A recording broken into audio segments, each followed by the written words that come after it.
I went to like it was like a mansion networking event or something.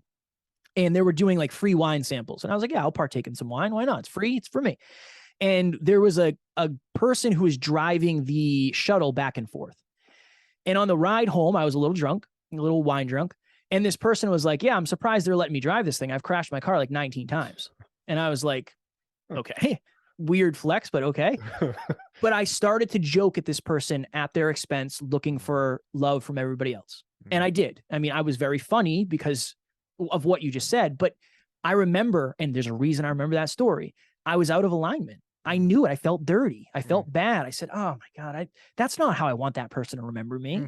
I don't want that person to remember me in that way. So I don't know. I don't necessarily know where it came from the seed, but it's something I'm very, very focused on. I want everybody to feel good when they're around me, no matter what they're doing. It's just important to me. So I appreciate you sharing that story. Not only because it's obviously a genuine, authentic story, but it articulates the point you're making so well, and it also beautifully segues to the second place I was going to go. And maybe I'll phrase it this way. So I often think about this, right? I mentioned people pleaser for me a little bit before. I think there's maybe some similarities between us of that constant consideration of other people, and exactly that. I want them to feel good. I don't want to be an asshole, right? I don't want to be a jerk. I don't want to be an asshole to anybody. And there's a weird dynamic in that where that can become all-consuming and exhausting, because you constantly have to question, exactly like you're saying, in all these moments you're in, talking to somebody at the gym, talking to that person. I'm sure you could name 100 others over the last month where you've had to assess that and be like, was I in alignment there? Did I handle that right? And it's exhausting. And a lot of people would say, like, you can't approach life that way. Like, it's not, but for me, I can't see any other way, because if I don't do that, there's too much of a chance that I will be an asshole and I don't catch it and I don't realize it. How do you think about that? Is it a burden in some ways for you to have to carry this and worry about people in the way that you do? Or do you not see it that way at all? You actually enjoy it? Do you accept it willingly? Like, is there any part of it where you're like, oh, it's a slog, man. It's tough some days where it kills me to have to do this so much. No, I take pride in it. I really take pride in it. But the downside of it, Terry, is it's definitely cost me my self-worth, because there's been times where I've been nicer than I should have been. So for instance, somebody would just walk on me and I would take it.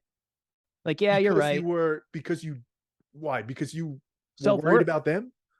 My self-worth was not high enough to stand up for myself, even though that would have been the right thing to do. So you thought you deserved what you were getting? Yeah.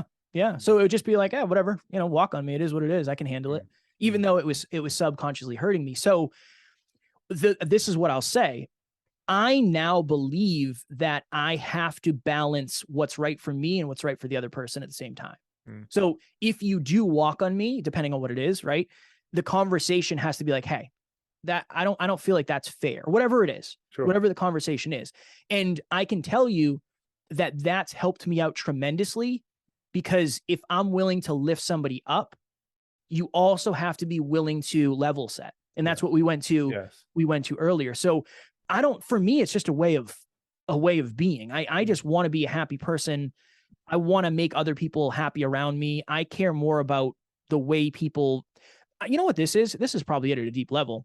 I think I care more about what people think about me than I should, which, to your point, can definitely become all consuming. So you definitely have to balance it. But no, for me, I don't really consider it a burden. I consider it one of my favorite parts about me. Yeah. And even that statement you just made, a lot of people could just hear that soundbite. I care more about what people think of me than I should, and be like, oh, Kevin, yeah, like, you got to fix that, man. And I get it. It can go to an extreme, right? Yeah, for sure. But there's something in that statement where it's like, I think I'm okay with, like, obviously you don't want your life to be dictated by other people. You don't want to do things because it makes other people happy per se. But at the same time, you do want to be considerate of other people. We are in an interconnected society. So I think sometimes a phrase like that gets kind of a bad rap, that it's a negative and you should fix that.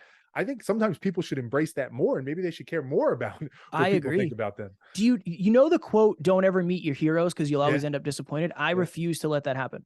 That's it. Like, that's it in a nutshell. I never want somebody to have an interaction with me and say, I really thought it was going to be different, better, whatever. Like that, I literally get emotional about that. That's what I'm playing for. I don't ever want somebody to say, he didn't give me the time of day. Will that happen? Of course, it's going to have to happen. But I've seen too many things behind the scenes, Terry. That's another thing, is like, a a lot of the people who would say, well, Kev, that's something, that's holding you back. You got to fix that. They might not have had the opportunity to be behind the scenes with some extraordinary people who aren't as extraordinary when the microphone and the camera aren't on, and you leave disappointed saying, oh my goodness, is everything a charade? Is everything fake? That's like, I've gotten to that level, and I don't want to sound like a pessimist or cynicism. I don't want any of that, but I've been disappointed a lot by people and their character. My business partner and I, and this is going to sound wild and it is reckless, I understand, but in the very beginning of our journey, we didn't make any money for 2 years. I don't think we made a single dollar for the first 2 years.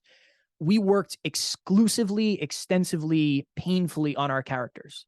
We had conversations that two human beings most probably would never have of, hey man, you got to get rid of that shit. That's not how we operate. We do not talk that way. Get rid of it. Don't do it. Never again. And vice versa. And it was some of the most painful conversations I've ever had. It was brutal. But I remember one of the conversations we had was, this was our competition at the time. I can be a better man than you. I remember I told Alan, I said, Alan, I have a bigger heart. I can be a better man than you. I know it. I know it in my bones. I can be a better man. And Alan was like, no way, dude. And it was awesome because it was competitive. But at the end of the day, that's really what we're playing for. I don't want to be I don't want to be in a wealthy asshole. I don't want that. I don't want to be somebody who's extremely financially successful and terrible to their spouse. I don't want that. Like, I care just as much about what happens behind the scenes as I do in front of the scenes. Probably more, honestly. And I think that's a weird thing. And it comes off a certain way, I'm sure, but that's really what I'm playing for. Yeah.